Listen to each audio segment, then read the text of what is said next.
चाहिए। जय गुरुदेव। अपने गुरु महाराज के श्री चरणों में श्रद्धा सुमन अर्पित करके दया कृपा और संभाल की प्रार्थना करते पूज्य महाराज जी।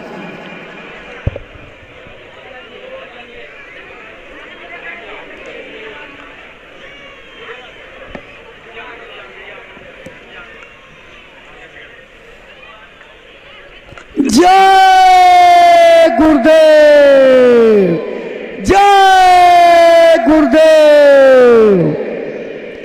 आप सब लोगों को बैठने का संकेत हो गया। आप अपने स्थान पर बैठ जाइए।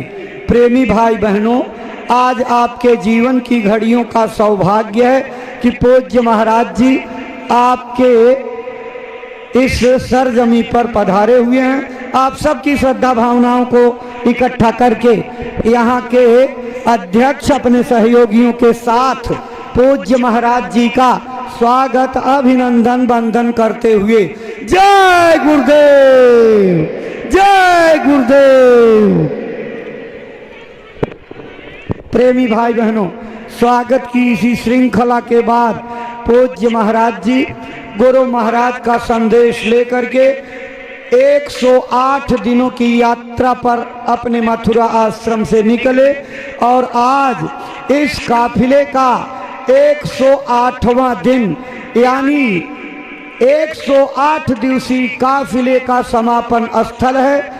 आज पूज्य महाराज जी के पावन चरण कमलों में श्रद्धा से आदर पूर्वक प्रार्थना करते हैं कि गुरु महाराज का जो संदेश संकल्प बना करके इस यात्रा में ले करके चले, अपनी अमर वाणी से प्रेमी भाई बहनों को सुनाने समझाने की कृपा करें, ताकि आपकी अमर वाणी से आशीर्वचन से प्रेरणा प्राप्त करके लोग अपने जीवन की अनमोल सांसों का उपयोग करते हुए अपना मानव तन सफल, सार्थक और कामयाब बना सकें। परम श्रद्धे पूज्य महाराज जी।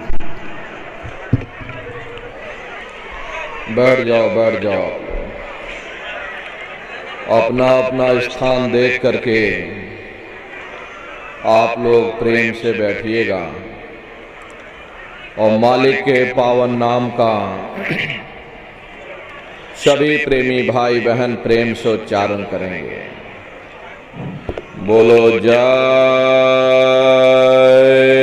गुरुदेव, जय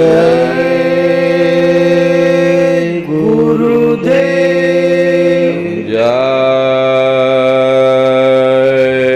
गुरुदेव, जय गुरुदेव, जय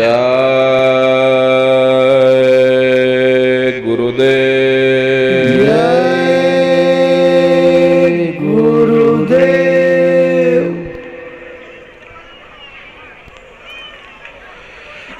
सर्वत्र विराजमान शब्द स्वरूप परम पूज्य स्वामी जी महाराज के श्री चरणों में कोटि कोटि नमन प्रणाम करते हुए इस सत्संग समारोह में पधारे हुए सभी सत्संगी धर्म प्रेमी भाई बहनों को सादर जय गुरुदेव। प्रेमी भाई बहनों, हम आप परम सौभाग्यशाली हैं कि ऐसे कलिकाल में हम लोगों को ये मानव तन, ये मनुष्य शरीर प्राप्त हुआ। उससे भी परम सौभाग्य की बात है कि मनुष्य रूपी मंदिर में बैठ करके हम लोगों को सत्संग सुनने का ये अवसर मिल रहा। सत्संग जल जो कोई पावे, मैल आई सब कट कट जावे। ये सत्संग है, ये कोई कथा और कीर्तन नहीं, किस्से और कहानियां नहीं, नाच गाना ढोल और मजीरा नहीं। ये महात्माओं की अजर अमर वाणियां हैं। यदि आपने ध्यान से सुन लिया तो निश्चय ही आपको अपने मानव जीवन के उद्देश्यों के बारे में पता चलेगा कि आखिर ये मनुष्य शरीर हमको क्यों मिला है, क्या इसका उद्देश्य है, मरने के बाद हम लोग कहाँ जाएंगे, हमारे बाल बच्चे रिश्ते नातेदार कहाँ जाएंगे, कैसे हमारी जीवात्मा का कल्याण होगा। इन सभी प्रश्नों की जानकारी आपको सत्संग के माध्यम से प्राप्त होगी। हम आप परम सौभाग्यशाली हैं। ये अवसर हम लोगों को मिला हुआ। जो भी वचन वाणियां आपको सुनाई जाएं, उन वचनों को बड़े प्रेम के साथ बैठ करके एक एक वचन को बड़े ध्यान के साथ सुनिएगा, क्योंकि अधिकतर यह देखा जाता है जब कभी सत्संग होता है तो हम लोगों को नींद आ जाती, हम लोग सो जाते या सत्संग के वचन छूट जाते, एक दूसरे से बातचीत करने में उलझ जाते। तो उसमें होता क्या है कि वचन वाणियां छूट जाती हैं, फिर हम लोग अर्थ का अनर्थ कर देते। इसलिए प्रेमी भाई बहनों, जो भी वचन आपको सुनाए जाएं, उन वचनों को बड़े ध्यान के साथ सुनिएगा। महात्माओं के सत्संग में कभी किसी जात और बिरादरी, किसी कौम या मजहब या किसी भी व्यक्ति और विशेष की कभी कोई निंदा चुगली आलोचना या किसी की यहाँ बुराई नहीं की जाती। सत्संग कैसे जानिए, जिते कै नाम वखान। सत्संग वह जगह है जहां केवल शब्द या नाम का प्रचार किया जाता, मालिक से मिलने का प्रेम और प्यार पैदा किया जाता। हम लोग परम सौभाग्यशाली हैं। ये अवसर हम लोगों को मिला हुआ। जो भी वचन वाणियां आपको सुनाई जाएं, उन वचनों को बड़े ध्यान के साथ सुनिएगा और समझने की कोशिश करिएगा। हम भी ये प्रयास करेंगे कि आपको सरल से सरल भाषा में आप सभी को समझाया जा सके। प्रेमी भाई बहनों, यह मनुष्य शरीर हम लोगों को बड़े सौभाग्य से प्राप्त हुआ। ये जीवन बहुत अनमोल है। उस परम पिता परमात्मा ने हमको यह जीवन केवल इसीलिए दिया है ताकि हम जीते जी उस प्रभु की भक्ति करके अपनी जीवात्मा का कल्याण करा सकें। ये 5 तत्वों का पुतला, ये पंच भौतिक शरीर हम लोगों को एक निश्चित समय के लिए मिला हुआ।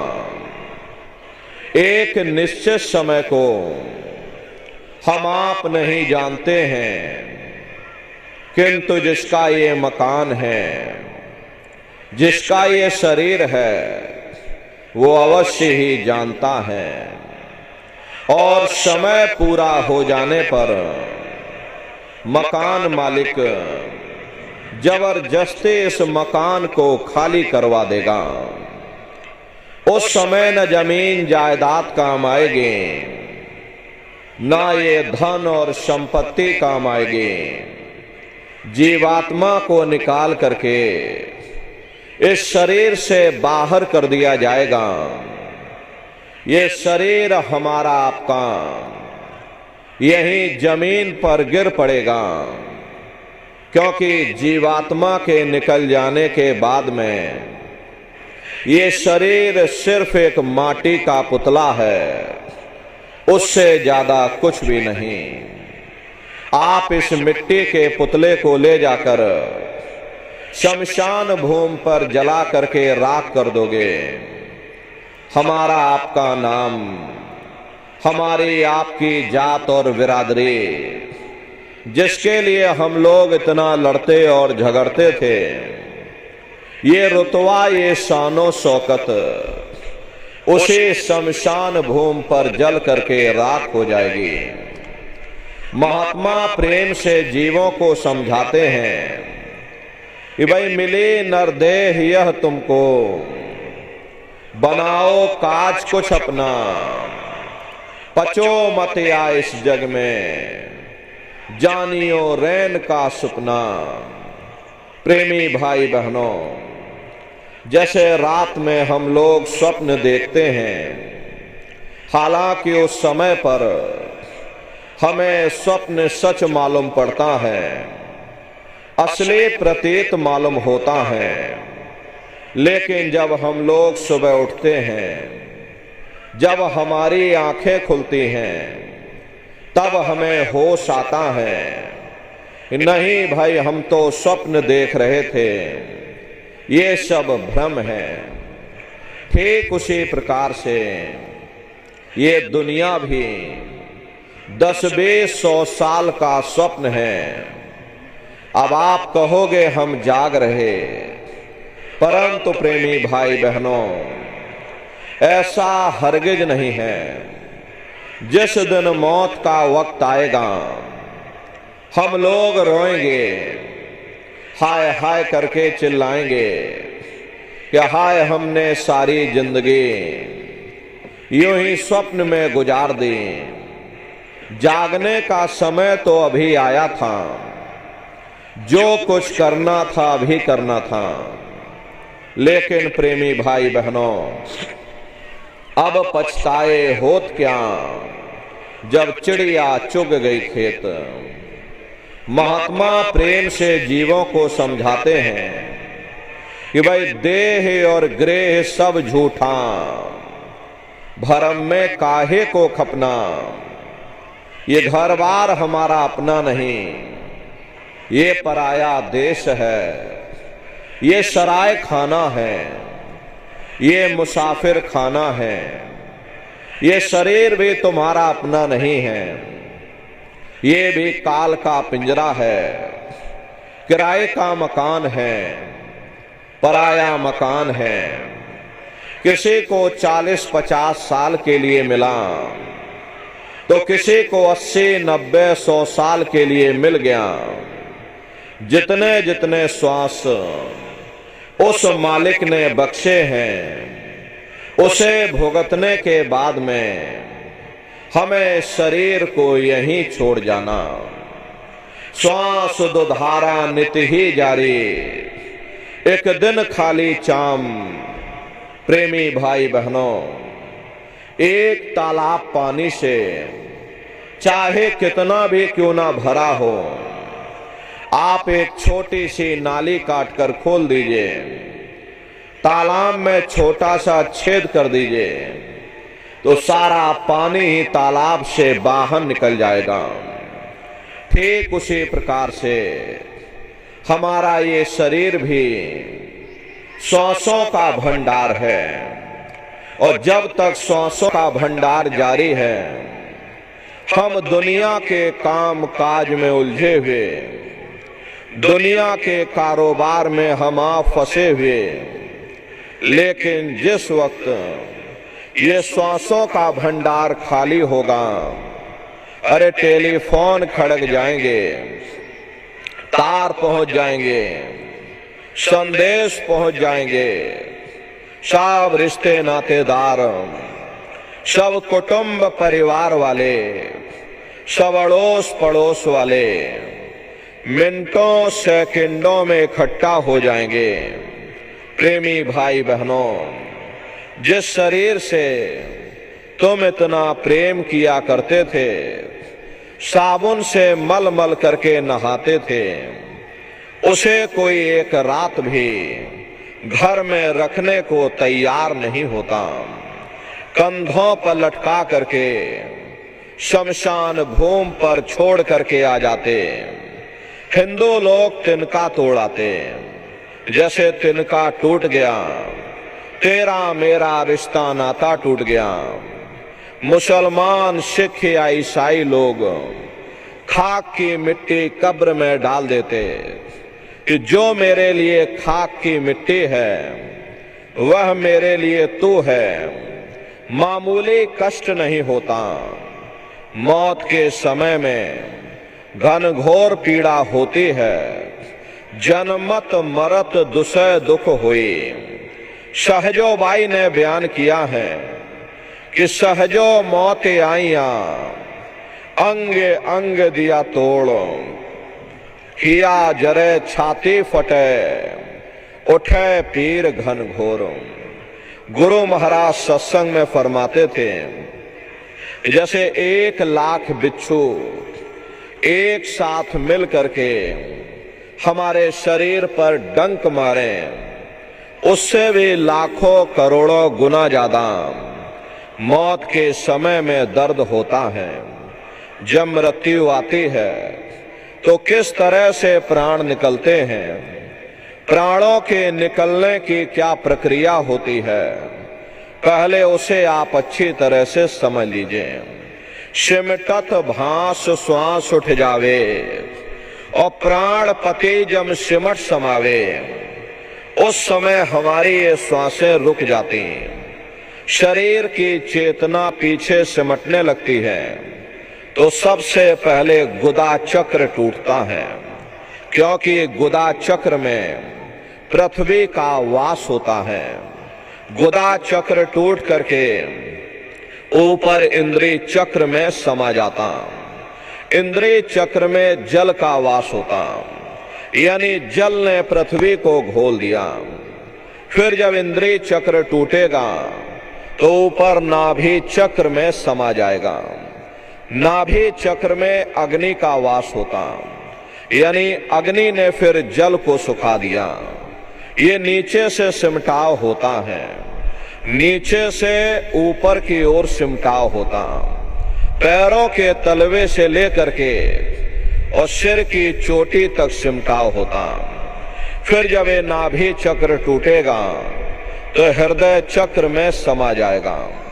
हृदय चक्र में वायु का वास होता, यानी वायु ने अग्नि को अपने में समाहित कर लिया और इस तरह से वायु आकाश में उड़ गई।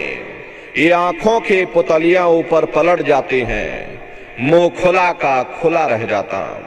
महात्मा प्रेम से जीवों को समझाते हैं कि भाई जब यह कर्म कलाय उपजावे और बुद्धि सुरत की आन दबावे, जब यह जीवात्मा पांचों तत्वों को लांग करके जल पृथ्वी अग्नि वायु आकाश पांचों तत्वों को लांग करके ऊपर आती है तो काल दाढ़ में आन दवानी और जब ढर के नैनन से पानी। जब काल अपनी दाढ़ में दबाता है उस समय नेत्रों से पानी निकलता, इंद्रियां टूट टूट करके चकनाचूर हो जाती, सब रिश्ते नातेदार खड़े रह जाएंगे। लगे टकटकी दिखे न भाई, वाही समय को करे सहाय।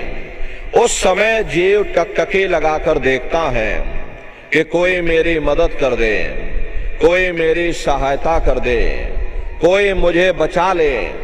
लेकिन प्रेमी भाई बहनों, सब नात रिश्तेदार खड़े रह जाते, भाई बंधु सब देखते रह जाते, डॉक्टर वैद्य और हकीम सब घेरे रह जाते, लेकिन उस समय आपको कोई बचा नहीं पाता। यमदूत आते हैं, प्राणों की डोरी को झटका मार करके तोड़ देते और जीवात्मा को खींच करके इस शरीर से बाहर कर दिया जाता। जैसे ही जीवात्मा शरीर से अलग हुई, ये शरीर हमारा मिट्टी हो जाता। फिर इस मिट्टी को एक रात अपने घर में कोई रखने को तैयार नहीं होता। अरे आपके कितने भी सगे संबंधी क्यों न हो, खास नात रिश्तेदार क्यों न हो, लेकिन एक रात कोई घर में मट्टी रखने के लिए तैयार नहीं होते। कहते भाई जल्दी करो जल्दी करो, अब इनकी शकल देखने में हमको डर लग रहा, जल्दी से बाजार से कफन खरीद के लाओ, जल्दी से लकड़ियां खरीद के लाओ, अरे जल्दी से चिता तैयार करो, इनको घर में से जल्दी से उठा ले जाओ, वहीं शमशान भूमि पर जला देना। ये जो घर में इनके कपड़े लत्ते पड़े हुए, हर इनके कपड़े लत्ते भी उठा ले जाओ, वहीं शमशान भूमि पर जला देना। जिस बिस्तर पर ये लेटे रहे, ये बिस्तर भी अशुद्ध हो गया। अब इनकी छुई हुई चीज हमको घर में एक नहीं चाहिए, इसलिए इनका बिस्तर भी उठा ले जाओ, वहीं शमशान भूमि पर जला देना। लेकिन उसने कोई सोने की अंगूठी पहनी होगी, गले में कोई सोने की चेन पहनी होगी, उसे धीरे से उतार करके जेब में रख लोगे, बस वही एक अशुद्ध नहीं होगा और बाकी सब अशुद्ध हो जाएगा। हरे महात्मा कहते हैं कि भाई कुटुंब परिवार मतलब काम, बिना धन पास नहीं जाए। ये रिश्ते नातेदार, ये कुटुंब परिवार वाले, ये सब स्वार्थ के संगी साथी हैं। हरे प्रेमी भाई बहनों, आज तुम्हारी जेब में सा है तो सब जैसे तैसे तुमसे रिश्तेदारियां कायम कर लेंगे, लेकिन अगर आज जेब खाली हो जाए तो कोई किसी को याद करने वाला नहीं। 13 दिन बाद 13वीं मना दोगे, लड्डू पूड़ी पकवान बना करके खिला दोगे, फिर जाने वाले को कोई याद नहीं करता। अभी बूढ़े बुजुर्गों से पूछा जाए भाई क्या तुमको तुम्हारे माँ बाप की याद आती है, तो कहेंगे भाई नहीं आती। अरे क्यों नहीं आती? भाई तुम्हारे माँ बाप थे, तुमको पाला पोसा बड़ा किया, खुद बेचारे भूखे रहे होंगे, तुम्हारा पेट पाला होगा, तुमको तुम्हारे माँ बाप की याद क्यों नहीं आती?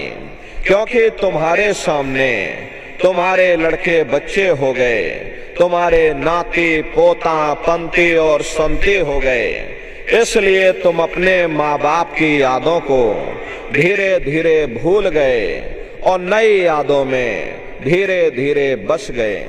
ऐसे ही प्रेमी भाई बहनों, एक दिन सब तुमको भी भूल जाएंगे, कोई किसी को यहाँ याद करने वाला नहीं। ये कहानी तो शमशान भूमि पर समाप्त हो गई। उधर देखो क्या होता, तुम्हारी जीवात्मा को ले जा करके ऊपर धर्मराज की कचहरी में पेश कर दिया जाएगा। वहां पलक झपकते ही तुम्हारे अच्छे बुरे कर्मों का हिसाब किताब हो जाएगा। धर्मराज तुमको सजा सुना देंगे, ले जाओ इनको फलाने नरक में डाल दो, क्योंकि मैंने इनको मौका दिया था। जब ये माँ के घर में उल्टे लटके हुए थे, सिर इनका नीचे था और पैर इनके ऊपर थे, उस समय इन्होंने मुझसे प्रार्थना की थी कि अब प्रभु कृपा कर हुए ही भांति और सब तज भजन करहि दिन राति, कि हे परमात्मा इस बार हमको मौका दे दो, इस बार हमको ये मनुष्य शरीर दे दो, हम भजन करेंगे, भक्ति करेंगे, हम अपनी जीवात्मा का कल्याण करेंगे। तो मैंने इनकी प्रार्थना को स्वीकार कर लिया और इनको मैंने सुंदर सा ये मनुष्य शरीर दे दिया और कह करके मैंने भेजा था कि भाई ये मनुष्य शरीर ये किराए का मकान है, ये तुम्हारा अपना नहीं है। अगर ये तुम्हारा अपना होता तो हमेशा तुम्हारे पास रहता। ये तुम्हारा अपना नहीं, ये मैंने तुमको कुछ समय के लिए किराए का मकान ये दिया है। हाँ, तुम अपनी जीवात्मा को मेरे किराए के मकान में बैठा करके और मालिक की भक्ति करके अपनी जीवात्मा का कल्याण करा लेना। मैंने कुछ समय के लिए तुम सबको ये किराए का मकान दिया है और जब समय पूरा होगा तो मैं अपने सिपाहियों को भेजूंगा और उस समय पर तुम मेरे किराए के मकान को खाली कर देना। लेकिन इतना ध्यान रखना कि जैसा साफ सुथरा मैंने तुमको ये किराए का मकान दिया है, वैसा ही साफ सुथरा तुम मुझको वापस लौटाना। लेकिन इस किराए के मकान में बैठ करके इन्होंने अच्छे बुरे कर्म कर डाले। मेरे किराए के मकान को इन्होंने अपने कर्मों से गंदा कर दिया, इसलिए कर्मों की सजा इनको मिलेगी। ले जाओ इनको फलाने नरक में डाल दो। अरे महात्मा कभी झूठ नहीं बोलते। महात्माओं ने जब साधना किया, साधना करके जब ऊपर गए और ऊपर जा करके जब उन्होंने नरकों का हाल देखा तो हमारी आपकी जानकारी के लिए उन्होंने धर्म ग्रंथों में लिख दिया, लोह के खम्भ तपत के माही और जहां जीव को ले चिपकाई वहां लोहे के खंभे अग्नि से धधक धधक कर लाल हो रहे। ऐसे खोटे जीवों को उन खंभों में चिपकाया जाता है। जीव हाय हाय करके तड़फता है। तड़फ तड़फ जीव जुलम बुखारी और तपत खम्भ दुखी उपजे भारी। असहनीय वेदना होती है, असहनीय दुख दर्द होता। जीव वहां रोता और चिल्लाता रहता। लाखों लाख योजन मील तक तुम्हारे रोने और चिल्लाने की आवाज जाती है, लेकिन प्रेमी भाई बहनों वहां कोई तुम्हारी पुकार सुनने वाला नहीं, कोई तुम्हारी दर्द भरी आवाज को सुनने वाला नहीं। ये दुर्दशा क्यों हो गई? क्योंकि हम लोग मनमुखी हो गए, मन के कहे पर चलने लग गए। मन के कहे पर चल करके अच्छे बुरे कर्म करने लग गए। कर्मों का ये जखीरा अंबार के अंबार हमने अपने सिर पर लाद लिए। आज उन्हीं कर्मों का हम आप भोग पा रहे हैं। अरे महात्मा कहते हैं कि भाई नर के अनेक अने और हैं, कहाँ लग कहो बखान, दुख भोगते यह जीव जो जाने जो भोग समान। कहते भाई एक नरक नहीं, ऐसे वहां पर अनेकों अनेक नरक बने हुए हैं। गरुड़ पुराण में 36 प्रकार के नरकों का वर्णन किया गया। कुंभी नरक निदाने है, पड़े जीव जग जाए, सिर समेत डूबा रहे सदा नरक के माही। कुंभी कहते हैं घड़े के आकार का बड़ा विशाल नरक बना हुआ, दुनिया भर का मवाद उसमें भरा, बड़ी भारी बदबू उसमें से आती है। जीवों को ले जाकर उसी में डाल दिया जाता। जब ही नरक सिर ऊपर काढ़े और तभी ऊपर जूते जब मारे, जैसे ही ये जीव श्वास लेने के लिए अपने सिर को बाहर निकालता, ऊपर यमदूत खड़े रहते हैं, नोकदार भालों से प्रहार कर देते। जीव फिर उसी में डूब जाता है, युगों युगों तक डूबा रहता। कुंभी नरक कल्प लो वासा, मुख में नरक नाक में श्वासा। कल्प लो वासा यानी 1000 चौकड़ी युग का एक कल्प होता है, और कल्प लो वासा यानी युगों युगों तक ये जीव नरकों की यातनाओं को भोगता रहता। और नरकों की यातनाएं भोगने के बाद में इसी जीवात्मा को सीधे मनुष्य शरीर नहीं दिया जाता, बल्कि इसे 4 खान 84 लाख योनियों में डाल दिया जाता। जैसे बच्चा होता है, बच्चा पहले कक्षा 1 पास करेगा, फिर कक्षा 2 में जाएगा। ऐसे ही प्रेमी भाई बहनों राम है दुनिया देखे नहीं।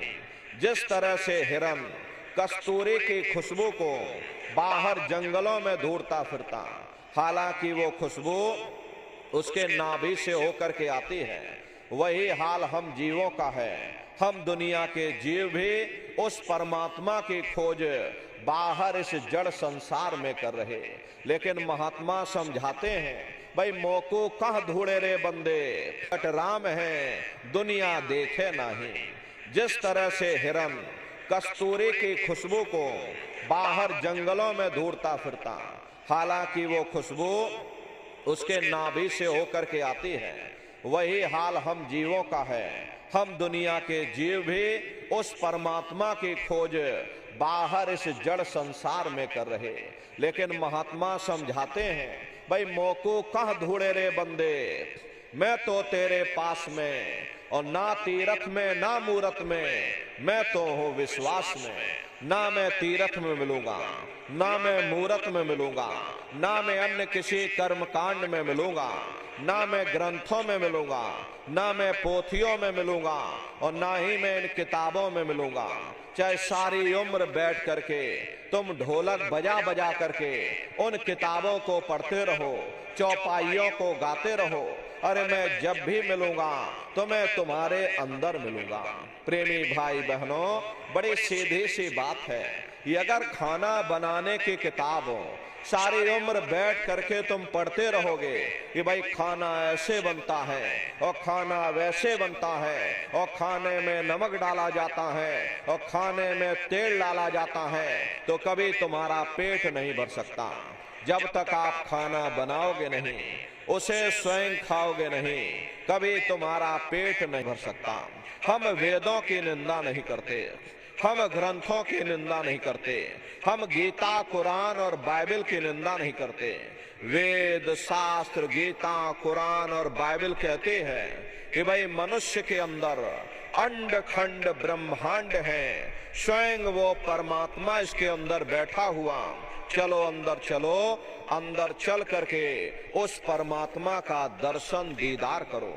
अब सवाल ये उठता है, भाई आखिर हम अपने अंदर जाकर उस परमात्मा का दर्शन कैसे करेंगे? तो इसके लिए संतों महात्माओं ने केवल 3 साधन बताए। साधन 3 सारे वर्णे, और साधन सब थोथे मान। इस कलयुग में उस मालिक को प्राप्त करने के लिए महात्माओं ने केवल 3 साधना बताई। पहला है सुमरन, दूसरा है ध्यान, और तीसरा है भजन। सुमरन कहते हैं मालिक को याद करना, ध्यान कहते हैं अपनी दिव्य दृष्टि को खोलना, और भजन कहते हैं कान में उंगली डाल करके उस शब्द को सुनना, उस नाम को सुनना, उस देववाणी आकाशवाणी को सुनना जो 24 घंटे तुम्हारे अंदर गूंज रही। प्रेमी भाई बहनों, ये सुरत शब्द नाम योग की साधना है। जितने भी महात्मा धरती पर आए, उस मालिक को पाया तो सुरत शब्द नाम योग की साधना करके पाया। सबसे पहले कबीर साहब आए। कबीर साहब ने सुरत शब्द नाम के भेद को जाहिर किया। उसके बाद गुरु नानक साहब आए। गुरु नानक साहब ने भी सुरत शब्द नाम के भेद को जाहिर किया। उसके बाद और भी महात्मा आए, कबीर, नानक, दादू दरिया, भीखा, रविदास, पलटू, जगजीवन। चित्रकूट में आप चले जाइए, गोस्वामी जी महाराज जिन्होंने रामचरित्र मानस बनाई, उन्होंने भी सुरत शब्द नाम के भेद को जाहिर किया। अरे राजस्थान की धरती पर देखो, मीराबाई हुई, सहजोबाई हुई, उन्होंने भी उस मालिक को पाया तो सुरत शब्द नाम योग की साधना करके पाया। प्रेमी भाई बहनों, ये सुरत शब्द नाम योग की साधना है। इस साधना की 3 क्रियाएं हैं, सुमरन, ध्यान और भजन। तो कैसे आप लोग सुमरन करोगे, कैसे आप लोग ध्यान करोगे और कैसे आप लोग भजन करोगे, जरा बैठ करके अच्छी तरह से समझिएगा और फिर घर पर जा करके करिएगा। तो सबसे पहले सुमरन कैसे के लिए एक माला आप लोग ले लेना। ये देखिए प्रेमी भाई बहनों, 108 दाने की ये माला है। अपने अपने घरों में बैठ करके बाहर से अपनी आंख को बंद कर देना और दोनों आंखों के मध्य भाग में अपने ध्यान को रोक करके और दाने दाने पर जय गुरुदेव नाम का उच्चारण करिएगा। हर दाने पर जय गुरुदेव नाम, हर दाने पर जय गुरुदेव नाम, जय गुरुदेव जय गुरुदेव जय गुरुदेव, कुल 108 बार करिएगा। दोबारा इसी जगह फिर वापस आ जाओगे। जब आप जय गुरुदेव नाम का उच्चारण करोगे तो दोनों आंखों के मध्य भाग में अपने ध्यान को रोक करके और दाने दाने पर जय गुरुदेव नाम का उच्चारण करिएगा।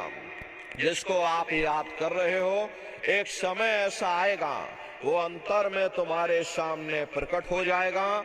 उसके स्वरूप को देख लेना, फिर उसी के स्वरूप को याद करके जय गुरुदेव नाम का सुमरन सभी नए प्रेमी भाई बहन करिएगा। दूसरी बार फिर यहीं से जय गुरुदेव नाम का सुमरन, तीसरी बार फिर यहीं से जय गुरुदेव नाम का सुमरन, इस तरह से कुल 8 बार जय गुरुदेव नाम का सुमरन सभी नए प्रेमी भाई बहन करिएगा। 8 बार करने के बाद ये माला आप रख देना। प्रेमी भाई बहनों, ये जय गुरुदेव नाम किसी साधारण इंसान का नाम नहीं, ये स्वयं उस अनामी महाप्रभु का नाम है। समय समय पर संत महात्मा अपने अपने समय पर आकर के अपनी साधना के द्वारा उस मालिक के नाम को जगाते हैं, उस मालिक के नाम को सिद्ध करते हैं। जैसे कबीर साहब आए तो कबीर साहब ने साहिब नाम सिद्ध किया। गुरु नानक साहब आए तो गुरु नानक साहब ने वाह गुरु नाम सिद्ध किया। गोस्वामी जी महाराज आए तो गोस्वामी जी महाराज ने राम नाम सिद्ध किया। मीराबाई आई तो मीराबाई ने गिरधर नाम सिद्ध किया। सूरदास जी महाराज आए तो सूरदास जी महाराज ने श्याम नाम सिद्ध किया। इसी तरह से हमारे गुरु महाराज जय गुरुदेव नाम सिद्ध करके गए। जय गुरुदेव नाम का जहाज लगा कर गए। अगर ये जहाज पर सारी दुनिया बैठेगी, ये जहाज सारी दुनिया को पार करेगा। नए जीवों के लिए नामदान की प्रक्रिया को और सरल से सरल किया गया। वरना बहुत से पुराने पुराने प्रेमी हैं और अगर उनसे पूछ लिया जाए कि भाई जरा नाम रूप स्थान गाजे बाजे बता दो, वो तक भूल जाते। अब इतने पुराने हो करके आज तक याद नहीं कर पाए तो बड़ा भारी दोष लगता है। इसीलिए नए जीवों के लिए इस रास्ते को और सरल किया गया। बहुत से बगैर पढ़े लिखे लोग हैं, बूढ़े बुजुर्ग हैं, बच्चे बच्चियां हैं, आसानी से आप लोग समझ जाओ, सुमरन ध्यान भजन कर सको। इसीलिए प्रेमी भाई बहनों, इस रास्ते को और सरल किया गया। एक है साध है सब सद है, और सब साध है सब जाए। पहले अपने गुरु की उंगली पकड़ लो, क्योंकि गुरु तुम्हारा सच्चा रहबर है। गुरु गोविंद दो खड़े और काके लागू पाई, बलिहारी गुरु आपने जिन गोविंद दियो बताई। महिमा उन्हीं की है जिन्होंने गोविंद को लखा दिया। इसीलिए कहा जाता है कि गुरुर ब्रह्मा गुरुर विष्णु गुरुर देवो महेश्वर और गुरुर साक्षात पर ब्रह्म तस्मै श्री गुरुवे नमः। 3 लोक 9 खंड में और गुर से बड़ा न कोई, और करता करे न कर सके, और गुरु करे सो होई। इसलिए प्रेमी भाई बहनों, जय गुरुदेव नाम का सुमरन सभी नए प्रेमी भाई बहन सबसे पहले करिएगा। सुमरन करने के बाद में फिर आप ध्यान पर बैठिएगा। दूसरा है ध्यान, और ध्यान कहते हैं दृष्टि को एकाग्र करना, अपनी दिव्य दृष्टि को खोलना। तो कैसे ध्यान करोगे, जरा अच्छी तरह से समझ लो। अपने अपने घरों में पलथी मार करके आप लोग बैठिएगा। शरीर को बिल्कुल हिलाना डुलाना नहीं। प्रेमी भाई बहनों, पलथी मार करके अपने अपने घरों में जाकर बैठिएगा। शरीर को टाइट मत करिएगा। बहुत से प्रेमी क्या करते हैं कि ध्यान के समय अपने शरीर को टाइट कर देते हैं। यदि आप अपने शरीर को टाइट कर दोगे, ये शरीर आपका थक जाएगा और फिर शरीर ढीला पड़ जाएगा। इसलिए पहले से ही अपने शरीर को बिल्कुल ढीला छोड़ देना। जितना आराम से बैठोगे उतना आपके लिए अच्छा रहेगा। तो ढीले बदन से आराम से बैठिएगा। आंखों को धीरे से बंद कर देना। इन आंखों पर कोई जोर मत दीजिएगा। जैसे सोते समय धीरे से आंख को बंद करते हो, ऐसे धीरे से आंख को बंद कर लेना। दोनों आंखों के मध्य भाग में दूर सामने देखिएगा। सामने आपको अंधेरा दिखाई पड़ेगा। बस उसी अंधेरे में एक जगह पर आप अपनी दृष्टि को एकाग्र करिएगा। होशियारी यही रहे ये आंखों की पुतलियां हिलने ना पाए। शुरुआती समय में ये आंखों की पुतलियां अंदर अंदर हिलेंगी, लेकिन जब आप अभ्यास करोगे, करत करत अभ्यास ते और जड़मत होत सुजान, जब अभ्यास करते रहोगे तो ये आंखों की पुतलियां हिलना बंद हो जाएंगी। तो दूर सामने अंधेरे में एक जगह पर अपनी दृष्टि को एकाग्र करिएगा, या उस अंधेरे को ही आप देखते रहना। दृष्टि अपने आप एकाग्र हो जाएगी। और जैसे ही आपकी दृष्टि सामने अंधेरे में एकाग्र होगी तो सुई की नोक के बराबर काले में भी काला बिंदु बड़ा चमकीला बिंदु होगा। तारे की तरह चम चम चम चम चमकेगा, वो सामने आपको दिखाई पड़ जाएगा। और जब वो चमकदार बिंदु सामने दिखाई पड़ जाए तब आप अपनी दृष्टि को उस बिंदु पर एकाग्र करिएगा। जब आप अपनी दृष्टि बिंदु पर एकाग्र करोगे तो बिंदु के चारों तरफ से बड़ा भारी प्रकाश निकलेगा। चक्र की तरह से बहुरंगी प्रकाश होगा। वो प्रकाश धीरे धीरे बड़ा होता चला जाएगा। साधक इतना मोहित हो जाता है कि बिंदु को तो छोड़ देता और दाएं बाएं प्रकाश को देखने में लग जाता।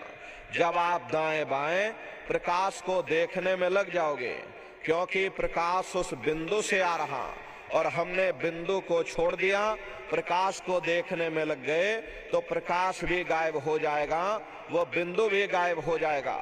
फिर अंतर में अंधेरा छा जाएगा। फिर आपको उतनी मेहनत करनी पड़ेगी। इसलिए दाएं बाएं बिल्कुल मत देखिएगा। आपका निशाना उस बिंदु पर टिका रहे जिसमें से वो प्रकाश निकल रहा। वही बिंदु दरवाजा है, वही बिंदु खिड़की है। उसी को हरि का द्वार यानी कि हरिद्वार कहा गया। बहुत विशाल वो दरवाजा। ये संसार कुछ नहीं, ऐसे लाखों संसार इकट्ठे करके एक साथ दरवाजे के अंदर डाल दिए जाएं, पता तक नहीं चलेगा। इतना विशाल वो हरि का द्वार तुम्हारे अंदर बना हुआ। तो प्रेमी भाई बहनों, वो दरवाजा आपको दिखाई पड़ जाएगा। और जब वो दरवाजा सामने दिखाई पड़ जाए तब आप अपनी दृष्टि को उस बिंदु पर एकाग्र कर देना। और जब आप अपनी दृष्टि बिंदु पर एकाग्र कर दोगे तो वो बिंदु फट जाएगा, वो दरवाजा खुल जाएगा, ये शिव नेत्र खुल जाएगा, ये दिव्य दृष्टि खुल जाएगी और आप दरवाजे के अंदर दाखिल हो जाओगे। एक बार प्रेमी भाई बहनों ये दिव्य दृष्टि खुल जाए, फिर क्या भूत क्या भविष्य और क्या वर्तमान, कोई भेद आपसे गुप्त नहीं रहेगा। लाखों वर्ष पहले क्या हुआ था और भविष्य में क्या होने वाला है, आप बैठ करके और ध्यान में सब कुछ देख सकते हो। तो यह ध्यान करने का तरीका। एक बार फिर से समझ लो कैसे आपको ध्यान करना है। अपने अपने घरों में पलथी मार करके आराम से बैठिएगा। आंखों को धीरे से बंद कर देना। दोनों आंखों के मध्य भाग में दूर सामने देखिएगा। सामने आपको अंधेरा दिखाई पड़ेगा। बस उसी अंधेरे में एक जगह पर अपनी दृष्टि को रोकिएगा या उस अंधेरे को ही आप देखते रहना। एक टक हो करके सामने अंधेरे को देखते रहिए। दृष्टि अपने आप अंधेरे में रुक जाएगी। उस समय किसी के बारे में सोचना नहीं, किसी के बारे में विचार मत करिएगा। शरीर को बिल्कुल हिलाना डुलाना नहीं, शून्य हो करके बस सामने अंधेरे को देखते रहो। जितना देर आपसे बन सके आप उस अंधेरे को देखते रहिएगा। देखते देखते देखते देखते आपकी दृष्टि अंधेरे में रहेगी। और जैसे ही आपकी दृष्टि उस अंधेरे में एकाग्र होगी तो सुई की नोक के बराबर काले में भी काला बिंदु बड़ा चमकीला बिंदु होगा, तारे की तरह चमचम चमचम चमकेगा, वो सामने आपको दिखाई पड़ जाएगा। और जब वो चमकदार बिंदु सामने दिखाई पड़ जाए तब आप अपनी दृष्टि को उस बिंदु पर एकाग्र कर देना। और जब आप अपनी दृष्टि बिंदु पर एकाग्र कर दोगे तो वो बिंदु फट जाएगा, वो दरवाजा खुल जाएगा, ये शिव नेत्र खुल जाएगा, ये दिव्य दृष्टि खुल जाएगी और आप दरवाजे के अंदर दाखिल हो जाओगे। तो प्रेमी भाई बहनों, ये है ध्यान करने का तरीका। और तीसरा है भजन। गाने बजाने का नाम भजन नहीं, नाच गाना ढोल मजीरा का नाम भजन नहीं। भजन कहते हो उस रूहानी आवाज को सुनना जो 24 घंटे तुम्हारे अंदर गूंज रही है। तो कैसे भजन करोगे, जरा अच्छी तरह से समझ लीजिए। ये दोनों उंगली कानों में डाल करके ये कानों को बंद कर लेना। कान इसीलिए बंद किए जाते हैं ताकि बाहर की कोई आवाज हमको सुनाई ना पड़े। अपनी सुविधा से बैठिएगा, कुर्सी पर चाहे कुर्सी पर बैठ जाओ, सोफे पर चाहे सोफे पर बैठ जाना, या कोई तकिया इस तरह से रख लेना और दोनों कोहनी यहाँ रख करके दोनों उंगली कानों में डाल करके ये कानों को बंद कर लेना। बहुत सी हमारी माताएं बहनें हैं, बूढ़े बुजुर्ग हैं, आपके घुटनों में दर्द होता होगा या रीढ़ की हड्डी में दर्द होता होगा और आप बैठ करके भजन नहीं कर पाते हो तो आप लेट करके भजन करिएगा। ऐसे सीधे लेट जाना और लेटे लेटे आंख और कान को बंद कर लेना। मतलब तो आंख और कान को बंद करना है, चाहे आप लेट करके करो चाहे आप बैठ करके करो। यही कहा गया है कि भाई आंख कान मुख बंद कराओ, अनहद झिंगा शब्द सुनाओ। यानी पहले अपने आंख को बंद करो, फिर अपने मुख को बंद करो। ये दोनों उंगली कानों में डाल करके ये कानों को बंद कर लो और ऊंचे से ऊंचा ध्यान दे करके उस आवाज को सुनने की कोशिश करो। प्रेमी भाई बहनों, जब आप अपने कानों को बंद करके और ऊंचा ध्यान दे करके गौर से सुनोगे तो आपको ऐसा अनुभव होगा कि कहीं सीटी जैसी आवाज हमारे कानों में बज रही है। टी इस तरह से सीटी जैसी आवाज शुरू में आप सभी को सुनाई पड़ेगी। करना कुछ नहीं, लेटे हो चाहे बैठे हो, बस आप उस आवाज को सुनते रहना और सुनते सुनते उसी में लीन हो जाओ। जब आप उसमें लीन हो जाओगे तो कुछ समय बाद में दोबारा आपको अनुभव होगा कि कहीं बड़ी दूर से एक महीन आवाज, घंटे और शंख की आवाज हमारे कानों में बज रही। जैसे मंदिरों में घंटियां बजती हैं, टन टन टन, तो बाहर तो आपने नकल किया। महात्माओं ने कहा था ये शरीर तुम्हारा सच्चा हरि मंदिर है। इसी हरि मंदिर के अंदर 24 घंटे वो घंटे और शंख की आवाज गूंज रही है। उसी घंटे शंख की आवाज को महात्माओं ने शब्द या नाम कहा। अरे आपके धर्म पुस्तकों में लिखा हुआ है कि पोथी पढ़ पढ़ जग मुआ, पंडित भया न कोई, ढाई अक्षर प्रेम का, पढ़े सो पंडित होई। दुनिया वाले कहते हैं कि ढाई अक्षर का मतलब प्रेम है। अरे प्रेम नहीं है, प्रेम में तो मात्रा लगी हुई। यहाँ पर जिस ढाई अक्षर का वर्णन उन महात्माओं ने किया वो है शब्द शा आदा बा और दा। उसी शब्द को महात्माओं ने नाम कहा। कलयुग जोग न यज्ञ न ज्ञाना, एक आधार नाम गुण गाना। कलयुग में ना योग है, ना यज्ञ है, ना ये ज्ञान है, तो कलयुग में क्या है? कलयुग केवल नाम आधारा और सुमेर सुमेर नर उतर ही पारा। कलयुग में केवल नाम का आधार है, वो नाम तुम्हारे अंदर 24 घंटे गूंज रहा। तो उसी घंटे शंख की आवाज को महात्माओं ने शब्द या नाम कहा। उसी घंटे शंख की आवाज को मुसलमान फकीरों ने कलमा कहा। उसी घंटे शंख की आवाज को ईसा मसीह साहब ने वर्ड या लागस कहकर याद किया। उसी घंटे संग की आवाज को गुरु नानक साहब ने अनहद वाणी कहकर याद किया।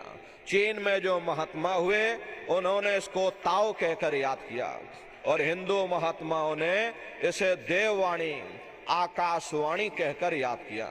उन अलग अलग महात्माओं ने अपनी अपनी भाषा में हम लोगों को समझाने की कोशिश की कि भाई वो घंटे संग की आवाज तुम्हारे सबके अंदर गूंज रही, वो आपको सुनाई पड़ेगी। लेकिन शुरुआती समय में आपको ऐसा मालूम पड़ेगा कि कहीं बड़ी दूर पर घंटियां बज रही, टन टन टन, लेकिन सुनाई हरेक को पड़ेगी। प्रेमी भाई बहनों, जब घंटे और शंख की आवाज आपको सुनाई पड़ने लग जाए तब आप सीटी की आवाज को छोड़ देना और घंटे शंख की आवाज को पकड़ लेना, उसको आप सुनने लग जाना।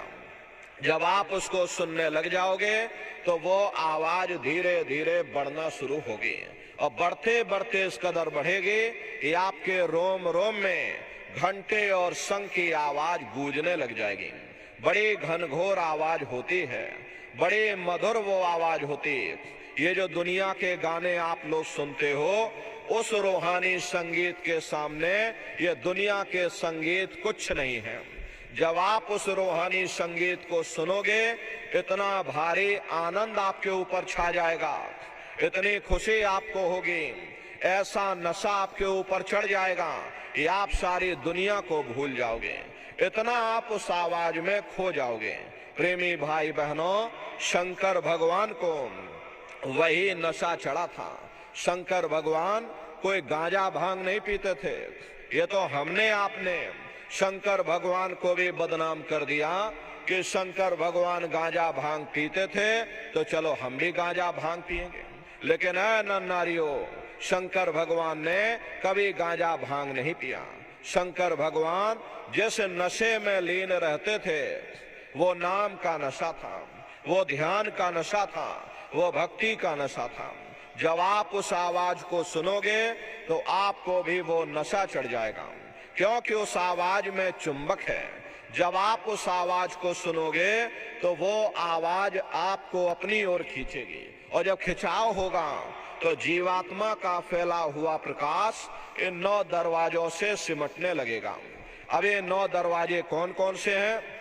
देखो प्रेमी भाई बहनों, अच्छी तरह से समझिएगा, ये बहुत बड़ा विज्ञान है। दुनिया का विज्ञान जब समाप्त हो जाएगा तो ये विज्ञान प्रारंभ होगा। तो 9 दरवाजे कौन कौन से? 2 आंख, 2 कान, 2 नाक के सुराख, 1 मुंह और 2 मलमूत्र का रास्ता, ये शरीर के 9 दरवाजे हैं। सबसे पहला दरवाजा गुदा चक्र आता है। गुदा चक्र में गणेश जी वास करते हैं। गणेश जी वहां के मालिक हैं। ये 4 दल का कवल है। यहाँ पर पृथ्वी तत्व पाया जाता है। उसके ऊपर इंद्रिय चक्र आता है। इंद्रिय चक्र में ब्रह्मा जी वास करते हैं। ब्रह्मा जी वहां के मालिक हैं। ये 6 दल का कवल है। यहाँ पर जल तत्व पाया जाता है। उसके ऊपर ये नाभि चक्र आता है। नाभि चक्र में विष्णु जी वास करते हैं। ये 8 दल का कवल है। यहाँ पर अग्नि तत्व पाया जाता है। उसके ऊपर ये हृदय चक्र आता है। हृदय चक्र में शिव जी वास करते हैं। शिव जी यहाँ के मालिक हैं। ये 12 दल का कवल है। यहाँ पर वायु तत्व पाया जाता है। अरे वास तो वो ऊपरी मंडलों में, ऊपरी लोकों में करते हैं, लेकिन उनका प्रकाश, उनकी किरणें इन चक्रों पर पड़ती हैं। उसी के ऊपर ये कंठ चक्र आता है। यहाँ पर आद्या महाशक्ति की किरणें पड़ती हैं और ये 16 दल का कवल है। और आप सबसे ऊपर, तुम्हारी जीवात्मा सबसे ऊपर दोनों आंखों के मध्य भाग में बैठी है, जहां पर देवियां बिंदी लगाती हैं और पुरुष जहां पर टीका लगाते हैं। ये बिंदी और टीका यहाँ पर हम लोग इसीलिए लगाते हैं क्योंकि यहीं पर हमारी जीवात्मा बैठी है, उसका श्रृंगार किया जाता है। ये 10वां द्वार है जहां पर तुम्हारी जीवात्मा बैठी हुई।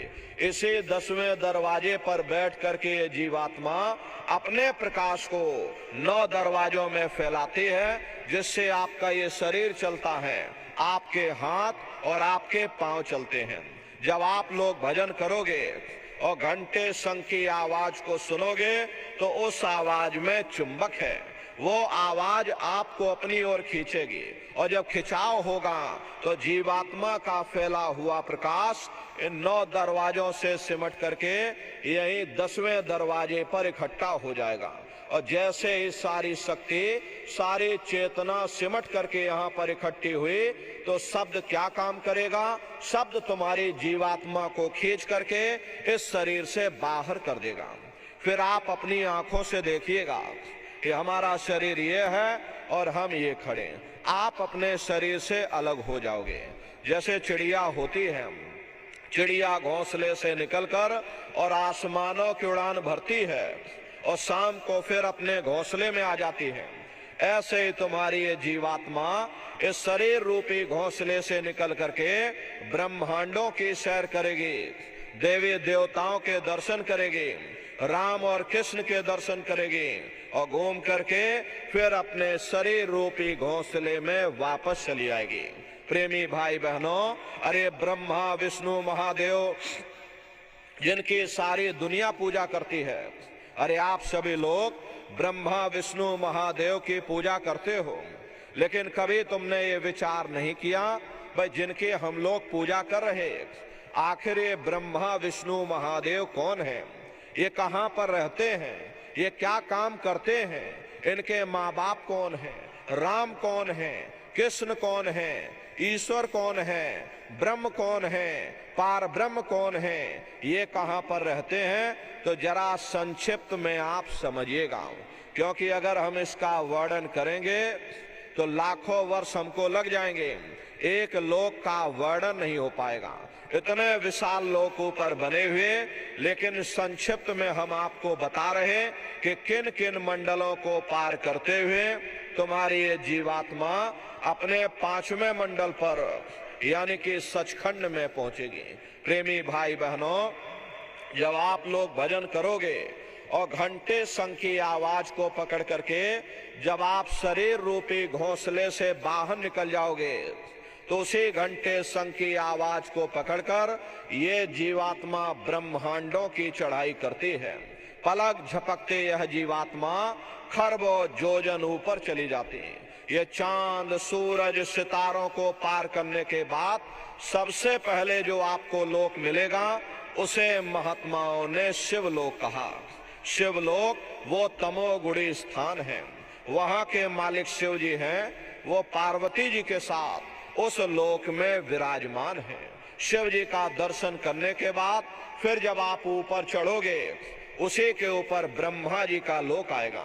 ब्रह्मा जी का लोक वो रजोगुणी स्थान है, वहां के मालिक ब्रह्मा जी हैं, वो गायत्री सावित्री और सरस्वती के साथ उस लोक में विराजमान है। और ब्रह्मा जी का दर्शन करने के बाद फिर जब आप ऊपर चढ़ोगे उसी के ऊपर विष्णु लोक आएगा।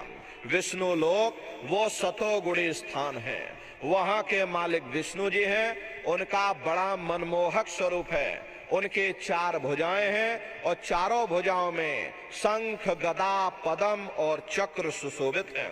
और आप क्षीर सागर में लक्ष्मी जी के साथ विराजमान हैं। ये तीनों देवता ब्रह्मा विष्णु और महादेव अपने अपने लोक में बैठ करके राज कर रहे हैं। एक रचयिता है जो जीवों को रचता है, एक पालनहार है जो जीवों को पालता है, और एक संहार करता है जो जीवों को नष्ट कर देता।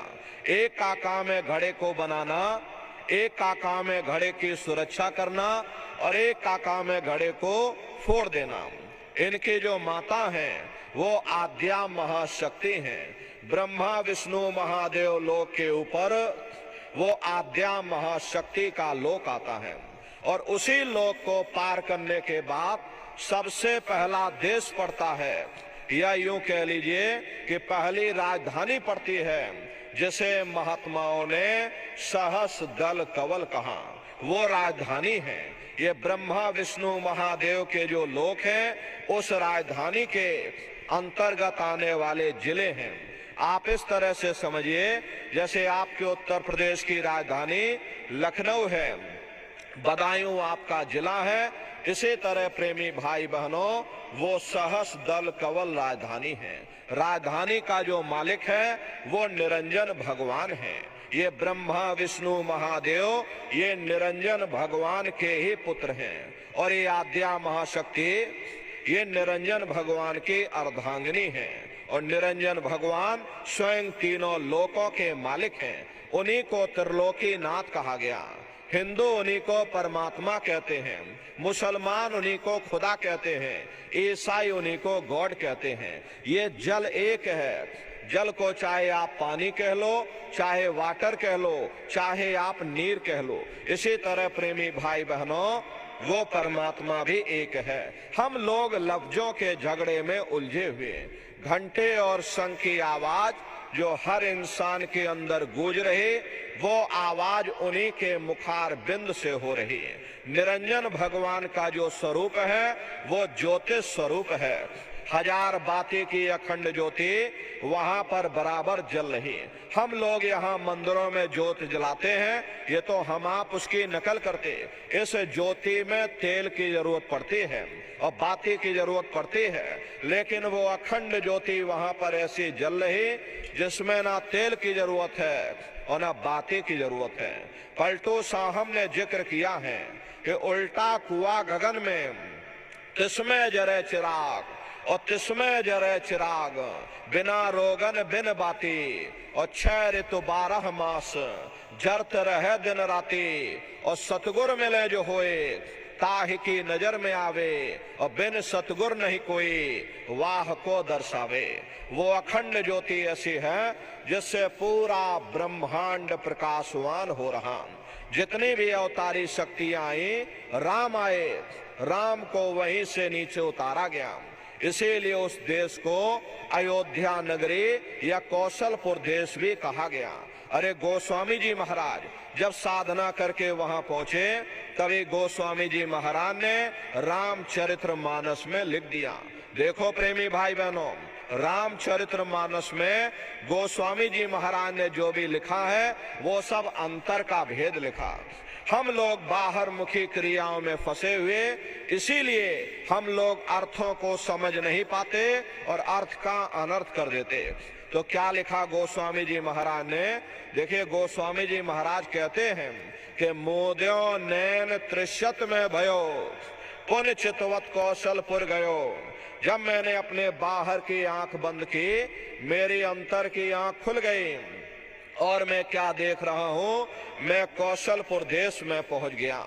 मोह विलोक राम मुस्काई, मुझे देख करके राम भगवान प्रसन्न हो गए।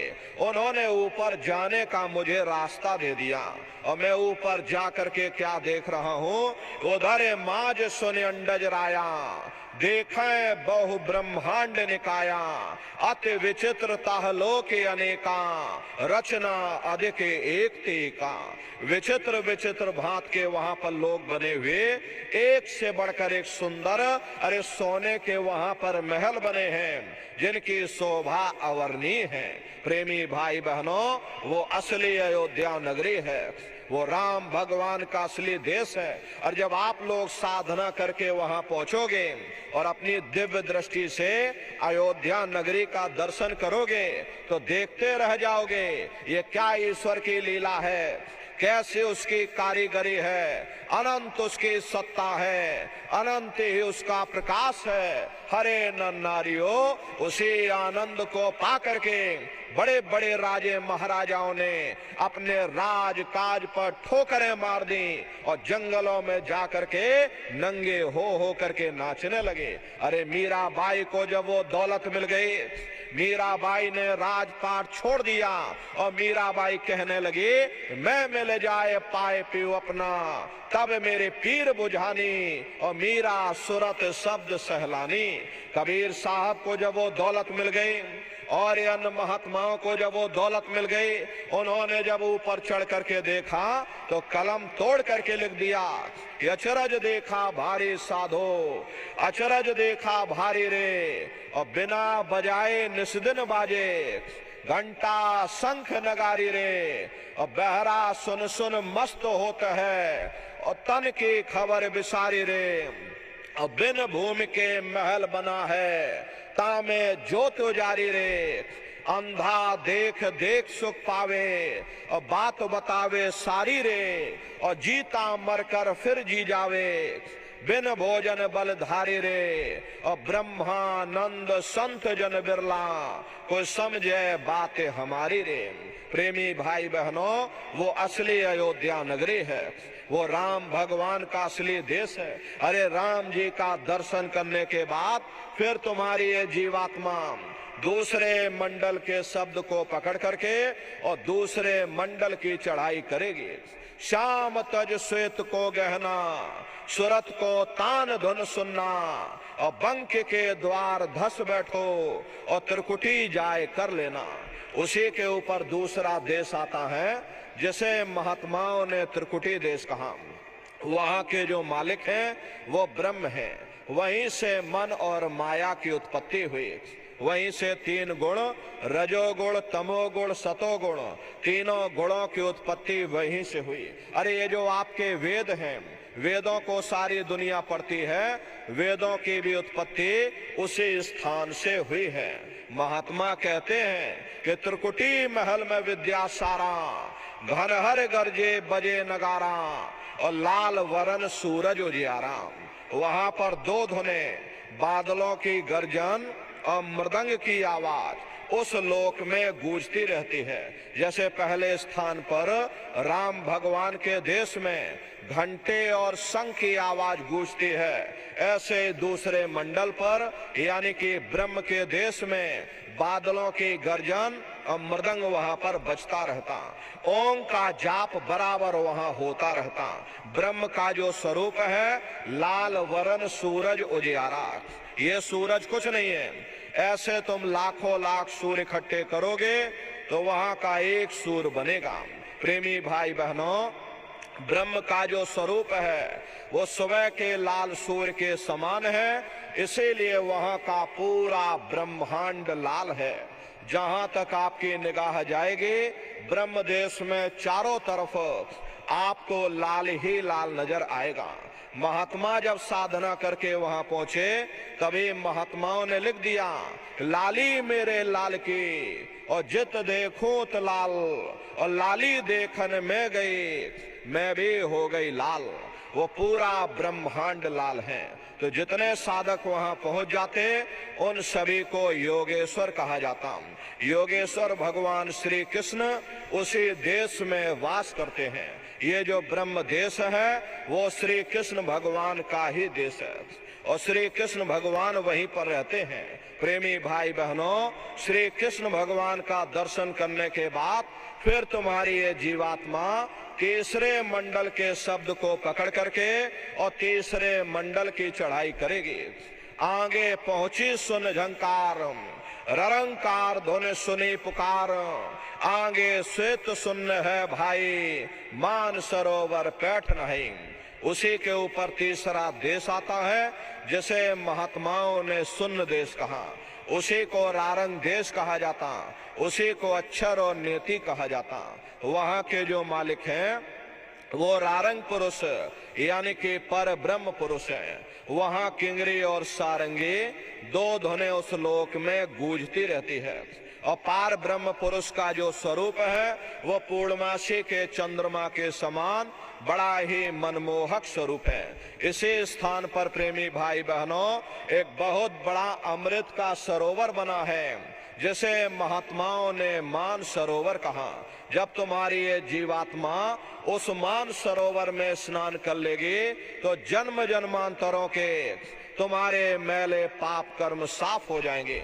अरे यहाँ के पानी से तुम्हारे कर्मों की सफाई नहीं होने वाली, ये बाहर का पानी तुम्हारे शरीर के मैल को धो सकता, लेकिन जो पापों का मैल है, जो अंतःकरण में ये जो कर्मों की गंदगी आपने लाद रखी है, वो जब साफ होगी जब आप तीसरे मंडल पर पहुंच करके उस गंगा में डुबकी लगाओगे। उसमें स्नान करने के बाद ये जीवात्मा हंस रूप हो जाती है। हंसन मिले हंसा हो जाए, मिले जो अमी हारा है। जीवात्मा का खुद का प्रकाश उस अमृत के सरोवर में स्नान करने के बाद 16 सूर्य के बराबर हो जाता। तो फिर यही जीवात्मा चौथे मंडल के शब्द को पकड़कर और चौथे मंडल की चढ़ाई करती है। 2 पर्वत के संग निहारो और भंवर गुफाते संत पुकारो। 2 पर्वतों को पार करने के बाद वो बड़ा सुंदर देश आता है जिसे महात्माओं ने भंवर गुफा कहा। वहाँ के जो मालिक हैं वो सोहंग पुरुष हैं। वहाँ बंसी यानी मुरली की मधुर ध्वनियां सदा उस लोक में उच्चारण होती रहती। और सोहंग पुरुष का जो स्वरूप है वो दोपहर के सूर्य के समान महाप्रकाशवान स्वरूप है। अरे स्वरूप में अंतर है। पहले स्थान पर निरंजन भगवान का जो स्वरूप है वो ज्योतिष स्वरूप है। दूसरे स्थान पर ब्रह्म का जो स्वरूप है वो सुबह के लाल सूर्य के समान है। तीसरे स्थान पर पर ब्रह्म पुरुष का जो स्वरूप है वो पूर्णमासी के चंद्रमा के समान है।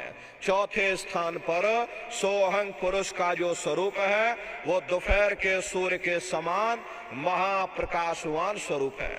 वहां के धनी का दर्शन करने के बाद ताके परे धाम सतनामा और 3 बजे सतलोक ठिकाना। सोहंग देश के ऊपर वो 5वां देश आता है जैसे महात्माओं ने सचखंड देश कहा। वो सचखंड देश अजर अमर अविनाशी सदा एक रस रहने वाला देश है। वहां न काल है, न कर्म है, न दुख है, न संताप है, न पुण्य है, न पाप है।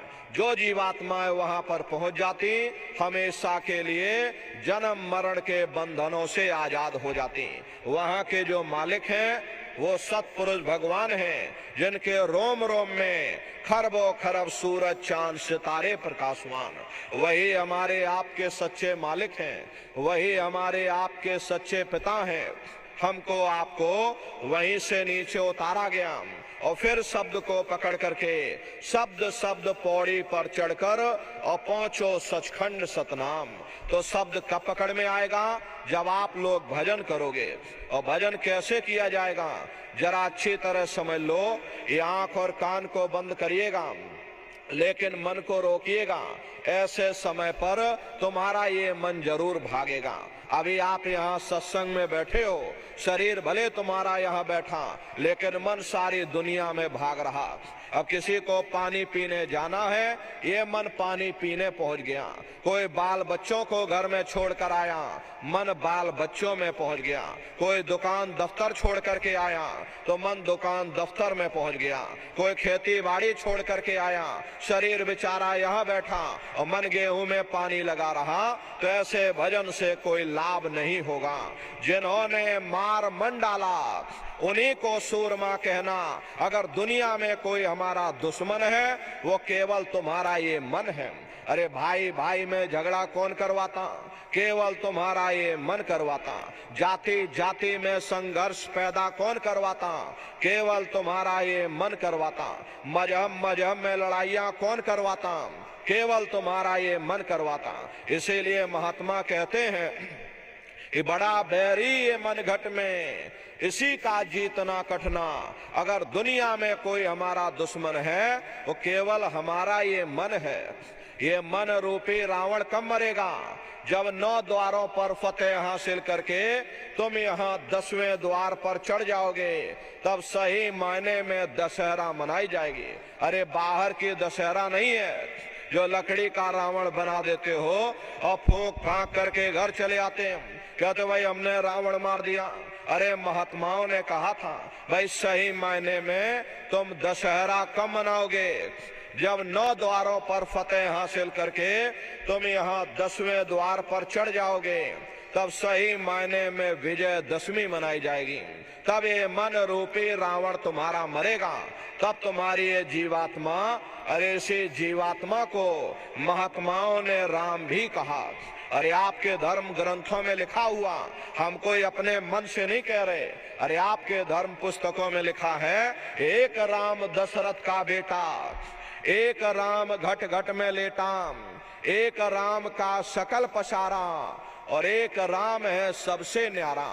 एक वो राम है जो अयोध्या के वासी हैं, और एक राम घट घट में लेटे, यानी हमारी आपकी ये जीवात्मा जो हर एक के अंदर मौजूद है। महात्माओं ने कहा भाई एक वो राम है, और एक राम का सकल पसारा, यानी पहले स्थान के मालिक वो निरंजन भगवान जिनको दुनिया त्रिलोकीनाथ कहती है, जिनका ये पूरा पसारा, ये पूरा संसार है। महात्माओं ने कहा भाई एक वो राम है, और एक राम है सबसे न्यारा, पांचवें स्थान के मालिक वो सतपुरुष भगवान जो हमारे आपके सच्चे पिता हैं।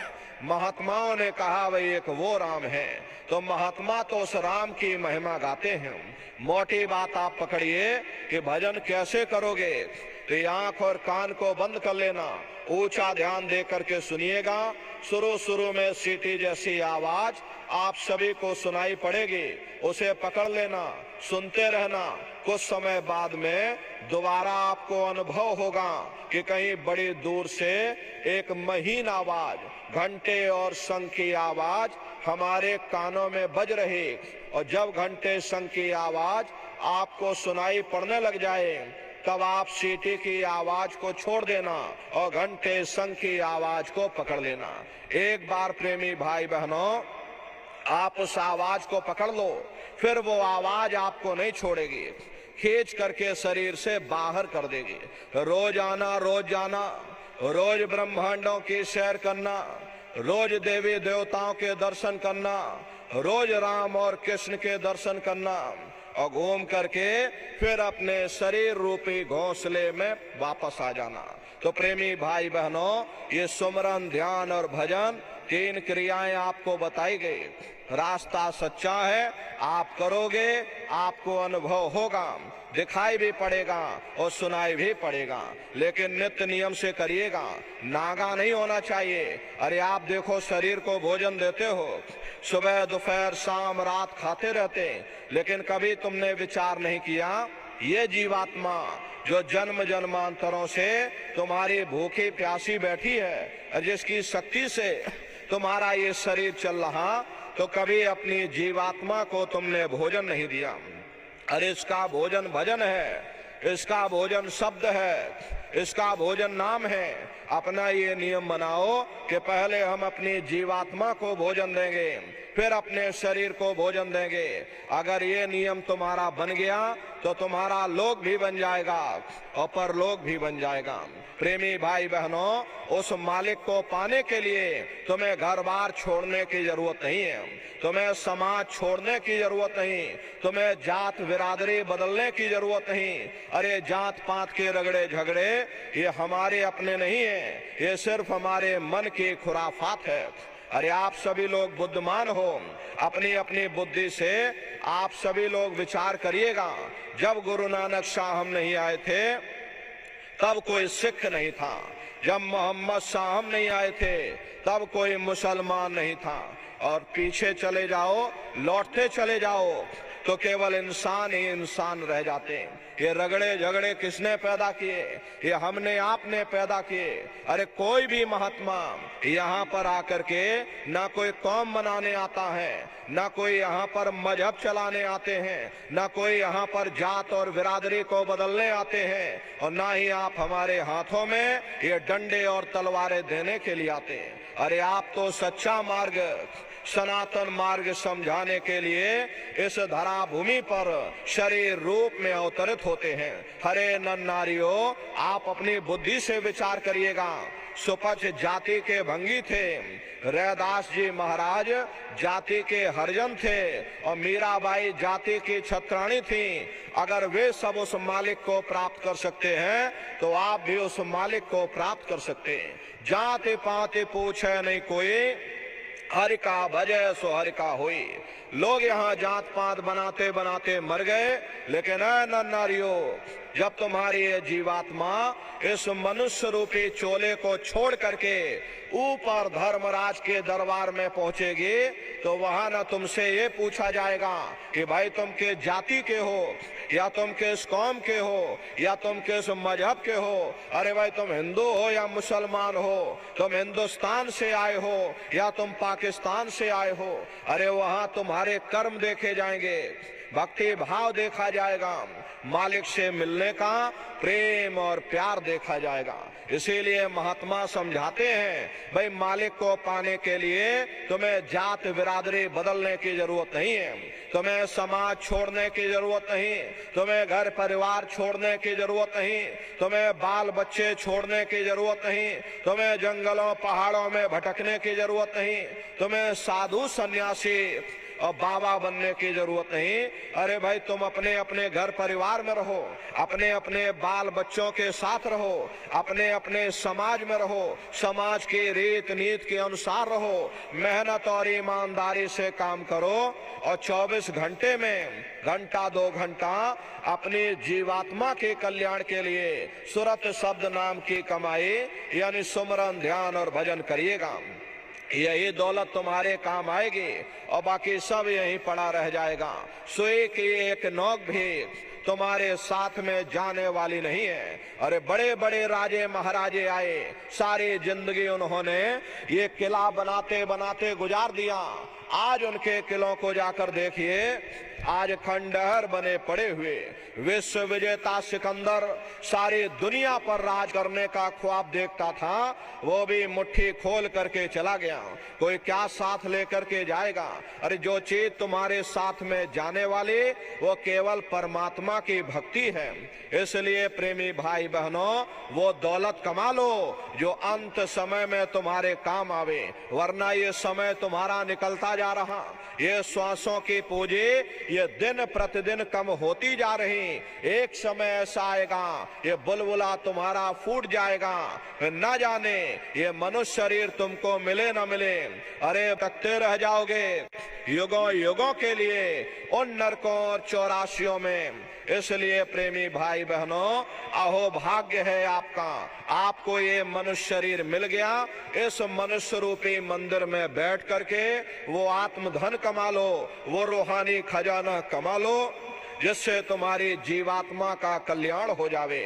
तो सुमरन ध्यान और भजन नित्य नियम से आप लोग करिएगा। और देखो प्रेमी भाई बहनों, सभी लोग शाकाहारी रहना, क्योंकि हमारे गुरु महाराज ने शाकाहार पर विशेष जोर दिया। गुरु महाराज हमारे कहते थे, ये बच्चे बच्चियों तुम लोग शाकाहारी रहना, शाकाहार का प्रचार करते रहना, इसी से देश और दुनिया में भारी परिवर्तन होगा।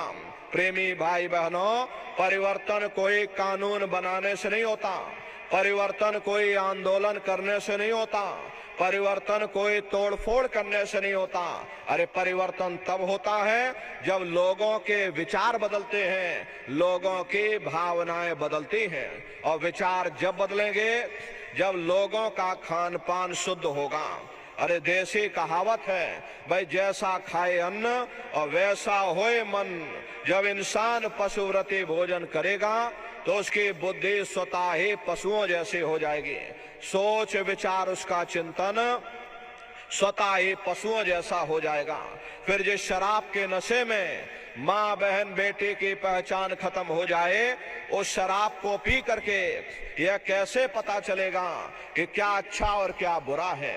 यही कारण है कि आज घर समाज में ये दुनिया भर के अत्याचार और दुनिया भर के व्यभिचार फैले हुए।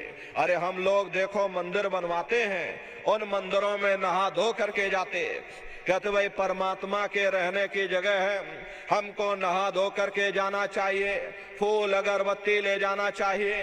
कोई इन मंदिरों में कूड़ा कचरा नहीं डालता। अगर कूड़ा कचरा डालोगे तो आपस में लाठियां चल जाएंगी। फिर ये जो हरि मंदिर है, ये पंच भौतिक शरीर जिसे महात्माओं ने हरि मंदिर कहा, और इसमें तुम हाड़ मांस के लोथड़े डालते हो, इसमें तुम शराब के कतरे डालते हो। अपने बनाए हुए मंदिर की आप कद्र करोगे और परमात्मा के बनाए हुए इस हरि मंदिर को तुमने जीते जी कब्रिस्तान बना दिया तो सख्त सजा मिलेगी। अरे महात्माओं ने लिखा है कि तिल भर